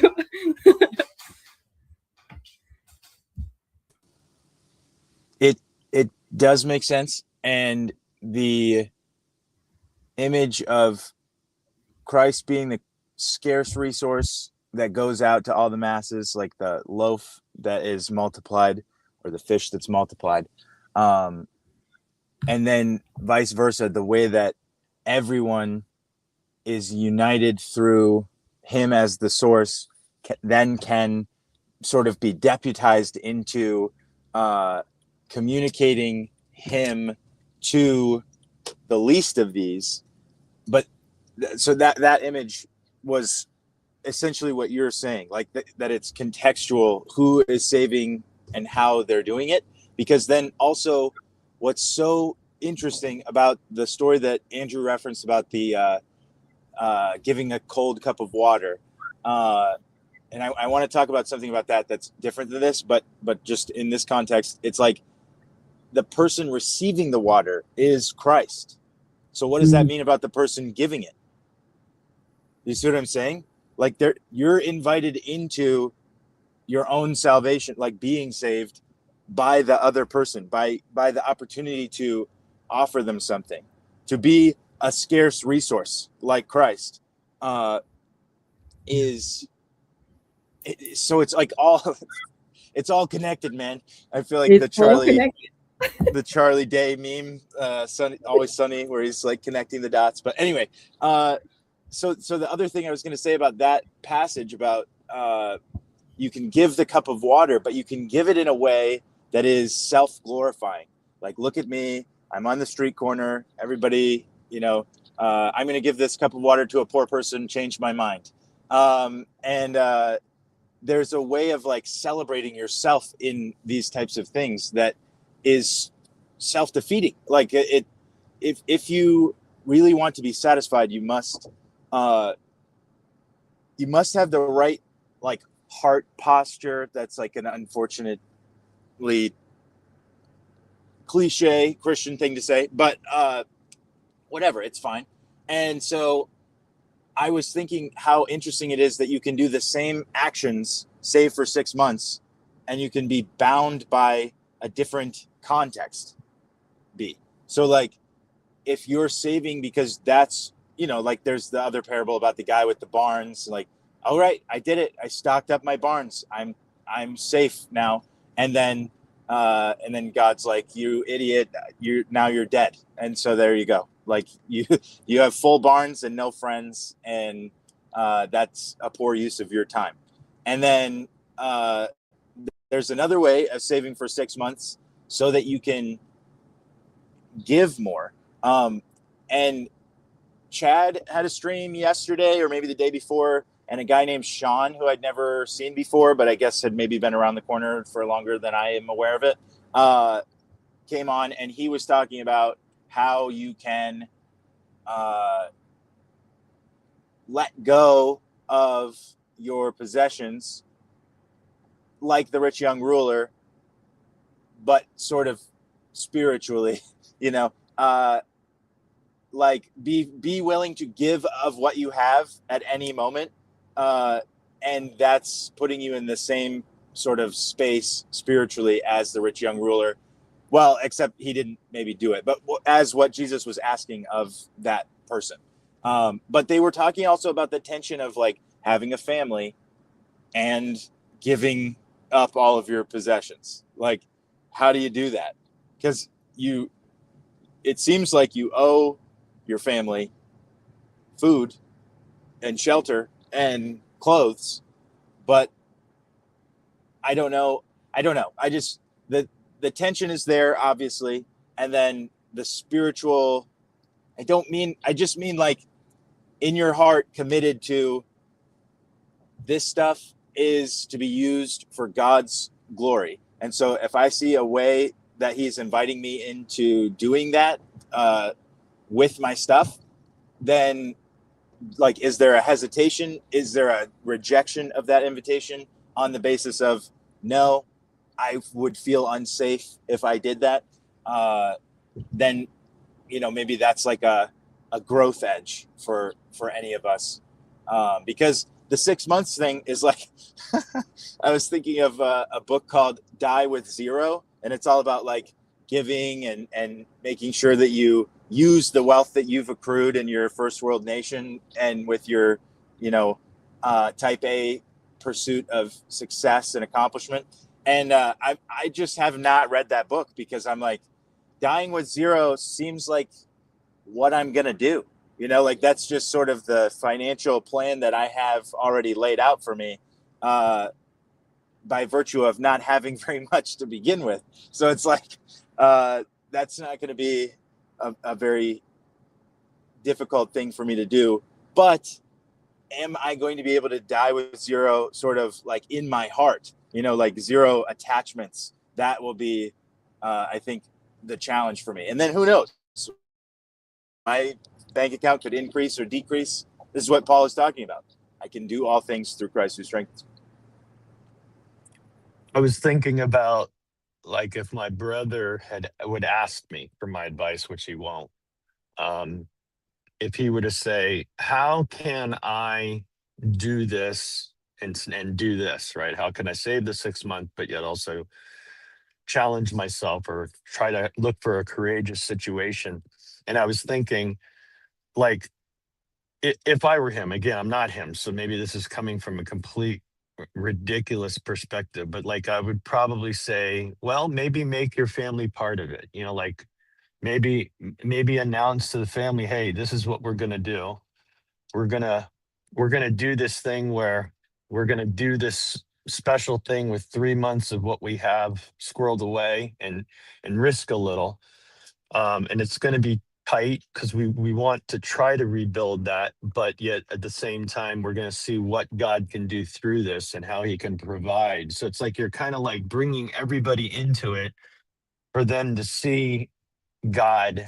Let's see what God can do. Like it's like you're kind of bringing them along for the journey of the courage and asking them to come into the courage part. You know what I mean? And again, it's easier being single and saying something like that. So I can recognize that it would make somebody want to throw up even thinking those things, when they're responsible for a family. Like it seems so irresponsible, in a way, right? So I think it's really cool just to explore these, even explore and talk about these things from a single perspective, from a family perspective. I think it's a really good exercise. Yeah, and when you were talking, reminded me of I don't know if you guys have heard that apocryphal story where Jesus asks his disciples to collect like rocks when they're going walking. But it's basically they're setting out for the day, and they're like, "Hey, can you all go pick up a rock and carry it for me?" And they're like, "Cool." Peter looks around. He's like, "Hey, great. There's a small little rock. I'll pick it up. I'll carry it." And then they get to lunchtime, and Jesus says, "Show me the rocks." And they take out the rocks, and he turns them to bread. And he's like, "There's your lunch." And they have lunch, and Peter's like, "Oh man." So after lunch, Jesus is like, "Pick up a rock and let's go." Peter's like, "Okay, I starved for lunch. I'm picking up the biggest, heaviest rock I can find," and picks it up and slugs it around for the whole afternoon. And when they get to like the dinner time, he's like, "Okay, chuck your rocks in the river. Let's go." And he's like, What are you talking about? That's supposed to be like my dinner now." And Jesus is, "What? No, that first rock you carried for me. The second rock you carried for yourself." And I think that was just what came to mind when Ian was talking about the cup of cold water and our motivations behind it. And I've always thought about that with like when Jesus tells the parables of like the talents and like to whom much is given, much, like he'll be given more. It's like, but that seems inappropriate and seems offensive. And I think it's meant to be offensive because we look at everything and it's like, everything has to be fair, and life isn't fair. And if you've had kids or taught kids or I don't know, just been a kid, you know that's like one of the statements that comes out of our often. It's like that's not fair. And God's the only one that can actually look at what is appropriate and what's fair. Because to understand what's fair and what's right in any situation, you have to know all of the context, all of the perspectives, everything that's actually going into it to say that is the appropriate reward or attitude towards that situation. And I basically come to the end of myself. It's like, these talents and what I've done and what I'm trying to do, I can't figure it out. I have to resign myself to actually say, hey, I'm not the judge. I can't be the judge. I'm going to make the best judgments I possibly can and do the best I can to actually add value. And that's about where I'm at, and say, God, it's up to you to actually figure this all out. Yeah. Isn't there something to like the fact that if there's tension, it's there for a reason, not the fear factor. Maybe the fear is what triggers you, but like leaning into the tension. It's almost like if I only have $2 to my name and someone else has a gazillion dollars to their name, there's still an ability to in some scale to lean into the tension of it, however it looks. It's like the 3-month sacrifice might be like something inconceivable, right? And really be tension. And even somebody that only has a couple of dollars, can do something to lean into the tension of trusting him. It's like, it's so, it's not equal. It doesn't, like I could say, well, you still got 3 months, so it's not much of a tension. No, it might be very much a tension, more tension than, it's uniquely balanced in its own situation. I don't know if that made sense. Yeah, Brett, what was like coming to mind to me, I was like looking around to see if I had like a string. But when I think of like, when you feel that whatever fear, when you feel that tension and you're talking about leaning into the tension, it's not like you lean into one side of the string or the other side. You lean into like the middle, and that's what creates that like triangle effect. Like when you pull up on it, that's why I wish I had like it comes to like a point. But I also wanted to mention, I thought I like the word play on things. And I just think it's interesting that the word possession, when it comes to like having things, and the word possession, as in like being overtaken by demons, is the same word, but it depends on what side of that tension you're sitting. And so I think when he says like, get rid of all your possessions, I think it's less of the material and more of what you've created materially, that you need to come off of, you need to get rid of, you need to pull into the middle of and point somewhere else of. So that's what I was thinking. I thought you were going with interest there, and it's interesting. We could, yeah, it's all related. No, they are funny how they play on each other in their own context and yet still relevant. Well, I think there's the tension and there's the perspective and all of the story, but then there's also just the dividing line of, man, you can't serve God and money. Like, like Jesus, it's like you can't serve God and mammon, and there is that dividing line somewhere. Yeah. Anyway, that's probably like just a bomb in the conversation, but it's like balancing the tension, but also realizing, man, there is an answer here. It's like we're either serving God or we're serving money / comfort / security / ourselves. It's like, because I think that's one thing. It's like we can easily look and say, it's like, those rich people that are interested in the prosperity gospel because they want these lavish lives. It's like, yeah, but sometimes your lavish life is in a big savings account. Sometimes your lavish life is you've spent a lot on your friends to be loved by people. And it's like, I'm trying to be generous. Like, no. Maybe you just trying to buy love. And so it's like that our idols can come out in various different ways, I guess. Yeah. Always comes Sorry, back Scott, to you were gonna say. motives. What was helpful for me was thinking about money as a tool rather than a goal. Once I did that shift, it was much easier for me to see that I'm just a steward of this thing, right? He's decided to throw me some flow, and that's why I put so much pressure on myself to make sure that I'm using that tool effectively for his purposes. And you can only do that through, I think, prayer. I also wanted to point to the difference between single and married.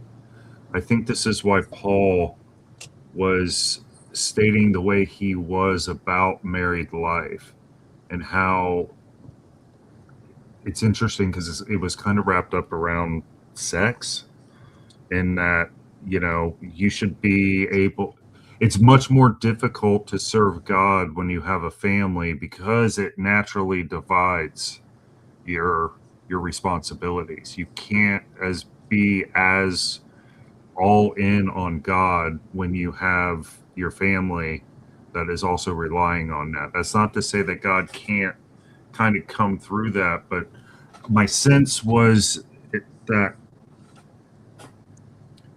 Paul pushed people to be single more than to be married for that reason.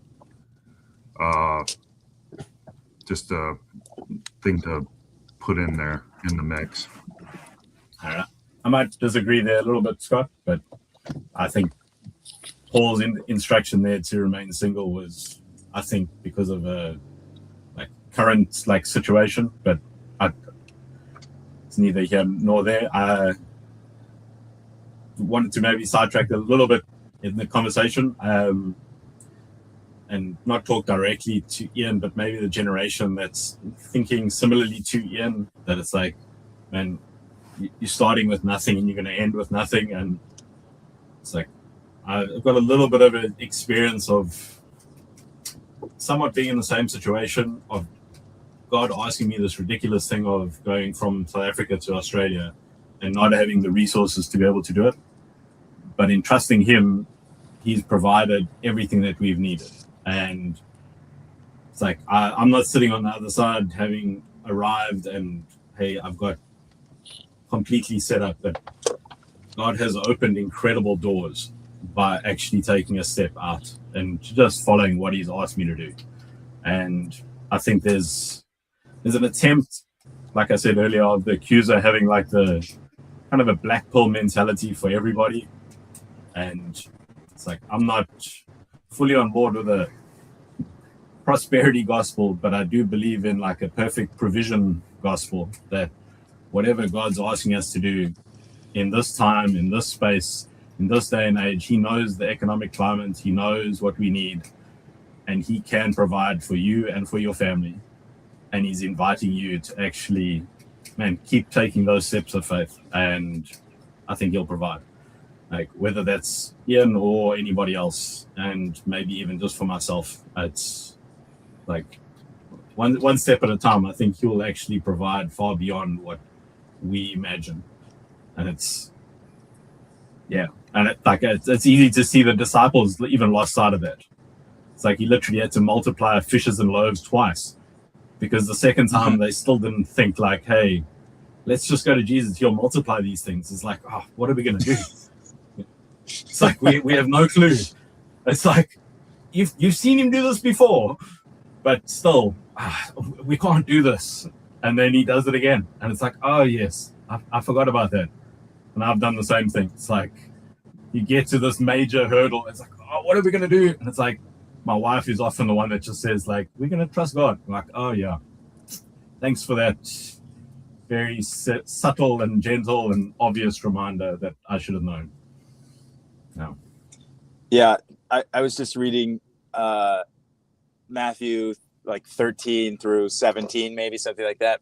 And he feeds the 5,000 and the 4,000 or whatever, and then the Pharisees come to him and say, "Hey, can we get a sign?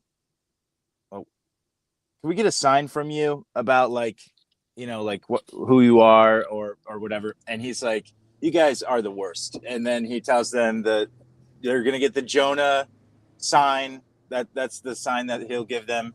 And then he's like, after that, they're off to the side talking to the disciples, and he's like, "Man, you guys, you got to be so careful about the leaven of the Pharisees." And the disciples start talking amongst themselves. They're like, "Oh no, is he saying this because we didn't bring any bread?" Like they're still concerned about the bread right after he fed them, and the Pharisees can't see. They're like, "Can we get another sign, please?" It's so funny how hard it is for us to see that. And I was going to say, John Foreman, lead singer for Switchfoot, he once said, "You possess your possessions or they possess you." And that was making me think about the role of, or somebody, maybe Scott, you said it, like the way that you're a steward is the proper orientation towards money. Like money is something that you delegate like tasks, like you're directing its flow to different tasks that you have set before you, and God is the one that is above you. And so that's the proper orientation. And when you start to bring up what's below you to be above you, then there's a really disintegrating thing that happens. So you possess your possessions is an extremely agentic, like embodied, it's just the right order of things. And so it's dignified. You become the type of person that can give and that can help, and that like that's an important thing to do. But at the same time, you can't lose your sort of dependent quality as well, because you're receiving from God. So the proper orientation is balanced with a little bit of provider, and a little bit of depender. Yeah, the best times in my So good. life. The best times in my life were, and it's not, I mean, I've had good times too since then. But one of the most fondest memories is when I got sober and was reorientating my life, and I had gotten blessed with a car. And what did I do with this car? I literally chauffeured other guys that were struggling with alcoholism to meetings, going way out of my way, and I had the orientation that this is not mine, like this is mine, but it's not mine. It's like I'm trying to use it for whatever he thinks I could use it for that could better the obviously this was sobriety, but better, you know, whatever. I mean, it's not church related or what, but in a sense it is, it's still, so it was like, but there was such blessings through those journeys and those travelings with these people, having conversations. And like, it was actually when I had that wooey moment, I'm like driving this kid back to Lake Worth from Palm Beach. It was like, it's kind of an out of the way thing, man. Like, but it was blessing him in a way that I couldn't see. And we were having this dialogue, and I just felt like God was just, I don't know, man. It was like the highest high I've ever been, no matter what drug I ever took. And I know I don't try to chase that feeling, but I recognize the value of my possessions not possessing me. That they're really someone else. They're someone's. They're God's. It's not mine. So how can I use it for what He wants it being used for? And that's just, I think, a neat thing with possessions that I try to look at.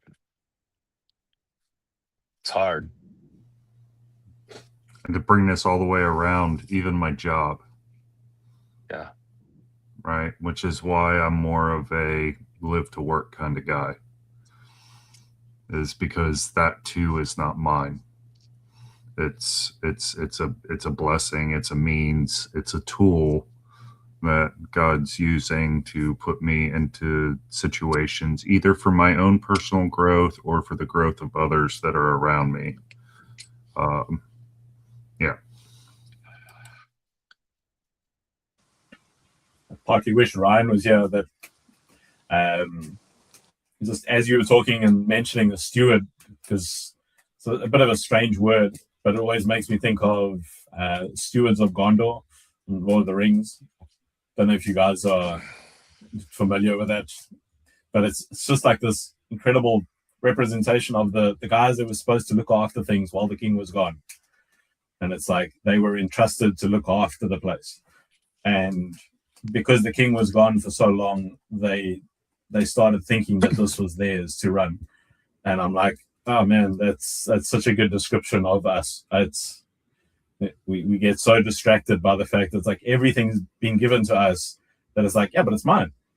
It's like, oh no, but everything's been given to us for a purpose and to use and to glorify God, to love people, to serve my family, to everything in between. And yeah, so. No, that's a great segue, Andrew. After this, I have to go to mass, but this is like, I don't know, this is blowing my head up. I loved this conversation. But I like the idea of like tools, like of what you guys were talking about. And I wrote down that like tools are essentially vessels for context making, or like they create the meaning. And so I like the idea of being given these tools to create something else. Like it's not for me, it's for the making of something else or the providing of something else. It's the servant to the embodiment. The object is like the servant of something more that you're creating with interaction of this like tool. And I think that people it's, you know, we hate to see ourselves as tools, but maybe if we're the vessel of like context or meaning making, I think that's incredibly humbling, but also like amazing that we can create constantly as this tool or vessel, as long as we're in the right context. But anyways, this has been awesome. So I appreciate you guys, but talk to you maybe tomorrow.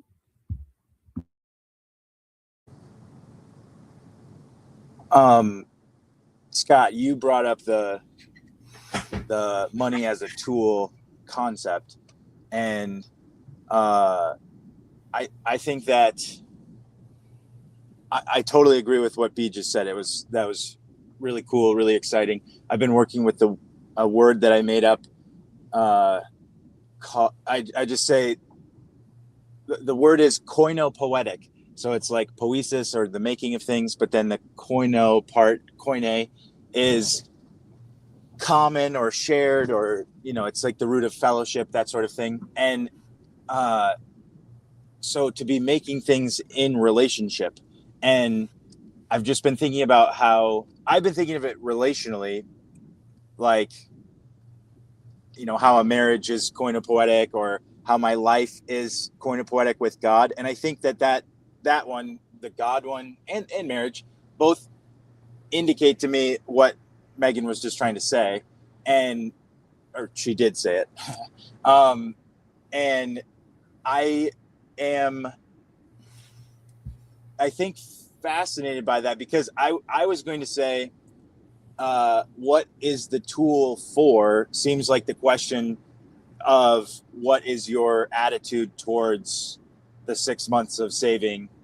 You know, like if you're saving for security, then that's what the tool becomes for. Like, this secures me. But if you're saving, you know, the early Christians would practice fasting so that they could give food to people who didn't have food to fast from, you know, like they just couldn't eat. And so that's like, let me carry that rock for you. And then when Jesus turns it into bread, let me give it back to you. You know, like it's that sort of attitude. Honestly, Andrew, when you said that apocryphal parable, I thought that was going to be the second rock, was like, now like give this, Jesus takes your rock and gives it to somebody who needs it, or something like that. Because the pain you feel from hunger or being stupid or whatever is the thing that connects you to the one that's in need, you know? Like, at least that's been my experience. But anyway, also, Andrew, I was just going to say what you said about my generation and starting with zero and ending with zero, and how it's been a process for you of just trusting God one day at a time, one thing at a time. That was extremely pastoral of you. And I don't know if you've looked into this, but I think you could maybe have a shot at a career in some sort of pastoral ministry if you haven't given that a go already. He has. Don't give away some of my background. Thanks, Ian.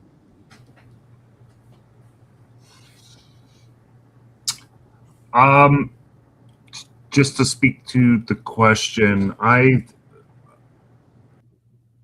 when I started off my life, we didn't have much. I made some poor decisions, not just financially, but with what I was doing with my life, and it resulted in me getting kicked out of the place that I was living. And that's what it was a commitment. It was, okay, obviously I'm doing something wrong. You want change.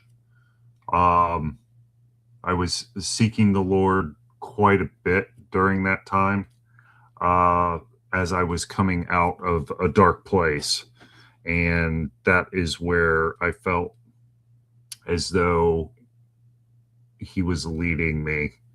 I wasn't able to actually get to the 6-month saving threshold until I was looking to buy a house. And that was when I first experienced the security that comes from having had that savings. Because what I was doing was I was saving for the house, but also putting the same amount towards debt.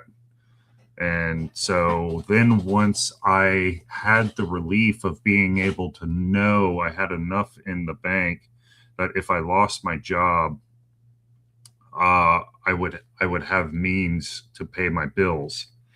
And then what I noticed was the freeing aspect that allowed me to stand up for righteousness in my job. Because a lot of times, and this is one reason why I've pushed so much about us running our programs, is because if you don't have the means to kind of I believe it's the Mormons that talk about this, you should have your temporal needs met.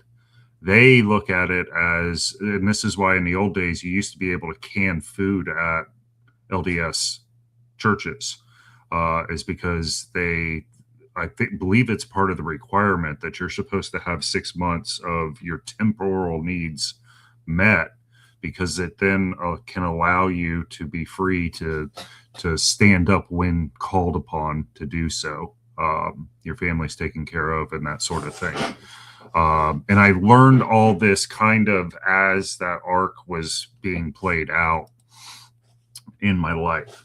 But now I think because of the season change, I'm really kind of digging into the analogy that I'm moving into the autumn of my life.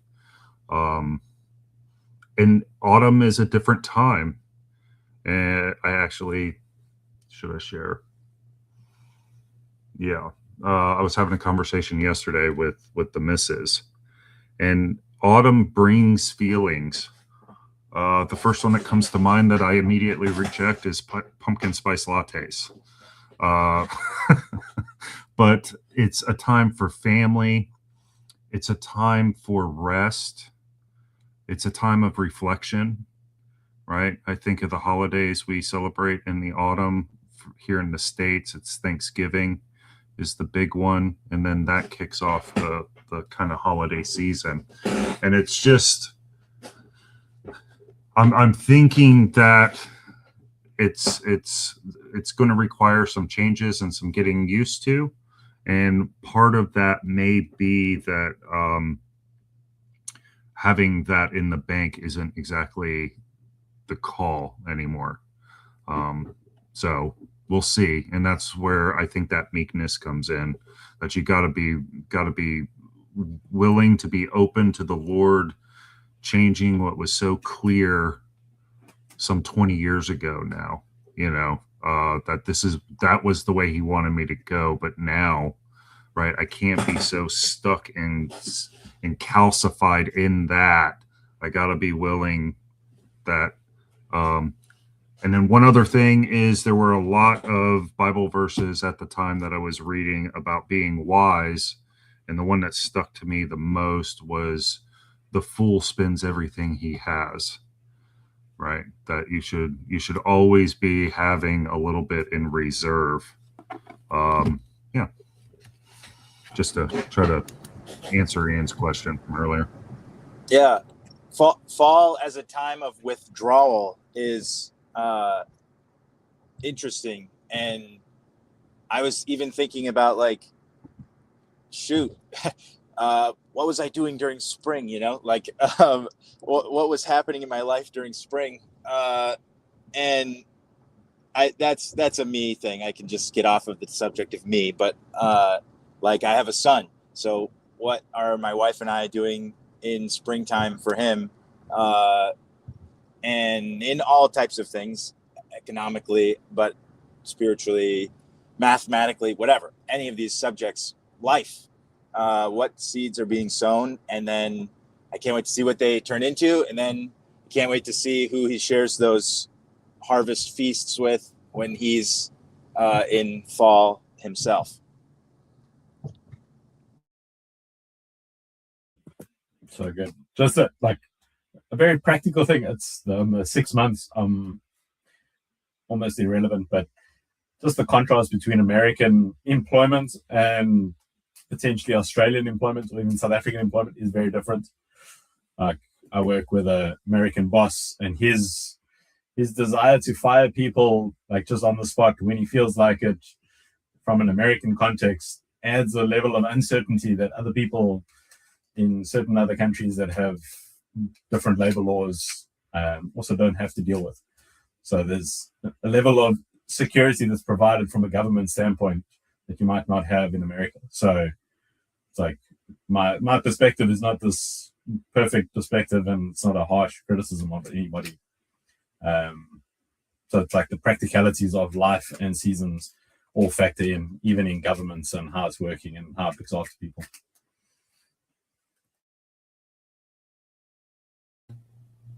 Yeah, and he can work in all of them.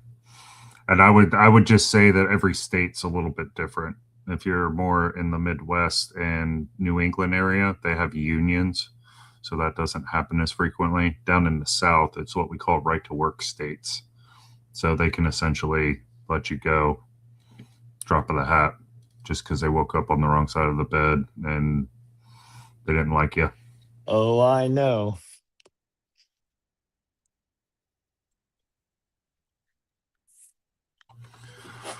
Well, I'm satisfied with the 2 hours and almost 15-minute conversation. Does anybody want to say a few things before?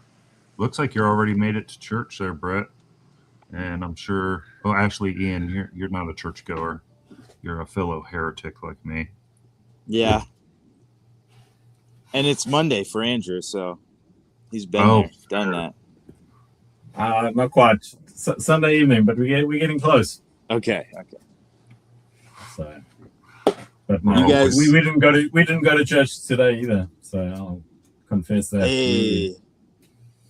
Wow, I want to go where process of starting Brett something. is. So anyway, yeah, I want to go where Brett is too. It looks like he's cooking something up. Andrew, can I leave my phone number in the chat and you could contact me? It's the same for WhatsApp. Is that Yeah, cool? WhatsApp Okay. or because I think I'd like to talk to you on my channel. And Scott, you too. So can you guys both just text me or not. I can send an email if you'd prefer that too. I'll do that too. No, I don't mind. I would just say, Okay. do the private. Takes things Private easier. I chat. think. Yeah. Oh, Yeah, I does see that. here. Okay, I see you put yours in there, so I can do that now, just before we, so I don't forget, because I will forget. Yeah. And then I think the private chat goes away. I feel like one thing that I've noticed about the TLC space is like I really enjoy the ideas, but Chad has been challenging me directly or indirectly to just like actually be connecting with people, because that's something that, like, all of this great conversation about a subject like money or the economy, it comes out of experience, and then I get to experience each one of your perspectives and how it relates to what I've gone through. Anyway, all I'm trying to say is it's important to have friends. So I've been trying to Yep. connect with everybody. Yeah, I think it's good. Yeah. I think I'm very new to coming out of the lurk, and if anybody else is still in the lurk, I would encourage them to find their way out, because that's where you generally actually are making genuine friends rather than dealing with just the ideas. Even going back and I watched the old Rando or two today, after having conversations with guys. It's like, man, they hit really different, like from just ideas and these random people on the internet to actually, I don't know, people that are becoming friends. And it's like, being in Australia, I have to deal with the fact that it's like I might never be in person with the guys that I'm talking to, but that doesn't mean we can't have genuine relationships. And so this is also an invitation to anybody that might listen to this that's actually in Australia. Reach out. All right. Did you get it, Ian? I just sent it to you. Yes. Yeah, I did. Okay, perfect. All right. All right. I'm going to hop off. Thanks, guys. It's loud where I'm going. Thanks a See you lot, guys. everybody. See you guys. I hope your Sundays and your Monday is a cornucopia full of bread and wine. Thanks, everybody. See you guys.